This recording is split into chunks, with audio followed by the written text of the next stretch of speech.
This is a discussion and analysis of the final war scroll, of the full war scroll of the Light of Eltharion of the Lumineth.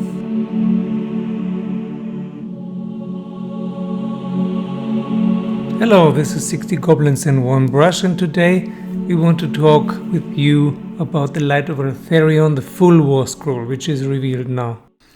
I've been on holiday for a few days, but now I'm back and I have many nice video ideas, and I'm really looking forward to the box, which will come very soon.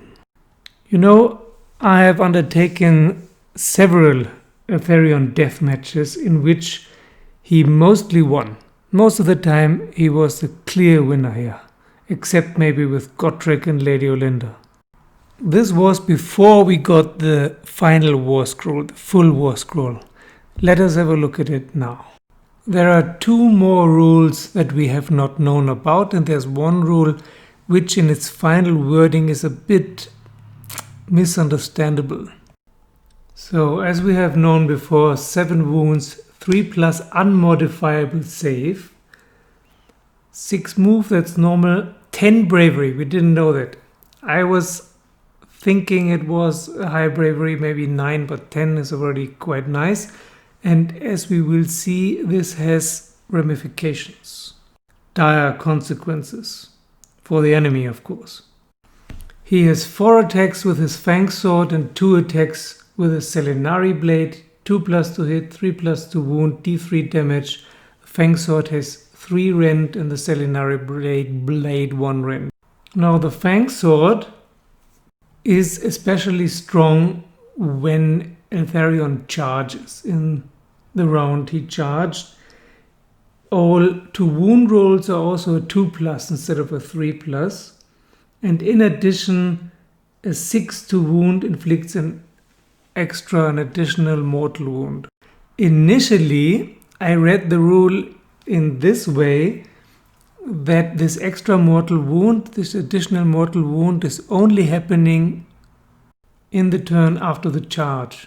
But now if you look at the wording, it says in addition. It doesn't say in addition charge and so on. So it may be that the charge is not necessary, which would of course be totally overpowered. I guess and hope that it's an unclear wording, and that this will be cleared up in the FAQs or designer's notes. Remember that Eltharion is only costing 220 points. I thought and said during the death matches that I think his value is 300 points. Now after reading the whole war scroll, I think it's more close to 400 points. Now the Selenari blade, that's also new. You can pick at the start of a combat phase, you can pick one enemy hero within 3 inches, and then you get +1 damage for the Selenari blade. So it has less rend, but more damage. Next we have the abilities Searing Darts of Light, Spirit Armor and Supreme Swordmaster, and the command ability Unflinching Valor. So we already know the Spirit Armor, it's a 3+ unmodifiable save, and any damage that is inflicted in spite of the 3+ unmodifiable save is halved. Rounded up, but still halving is brutal.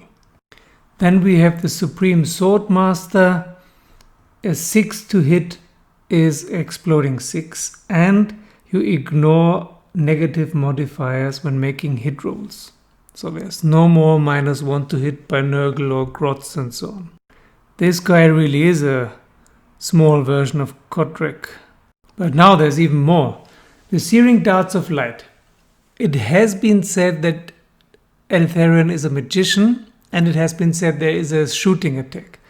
So this is the combination. He's not a magician in the sense that he can or has to cast a spell, and he doesn't have a missile attack in the sense that it's in his profile.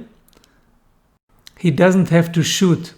It's basically a magical shooting attack ability, 18 inches range. It's a gauntlet, and on a 1 nothing happens, on a 2 to 4 it's D3 mortal wounds on the unit, and on a 5 or 6, it's D6 mortal wounds. So it's one of the, I would say it's one of the strongest shooting weapons in the whole game.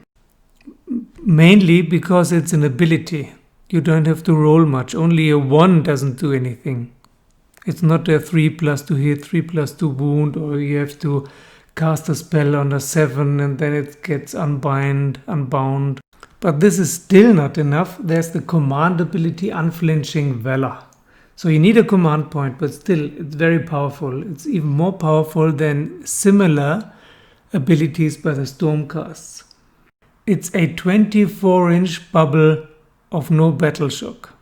All units, all friendly Lumineth units within 24 inches, wholly within 24 inches of Eltharion, if he turns on this command ability, do not have to take any battle shock tests, which is huge because the bravery of the usual battle line units is not very high.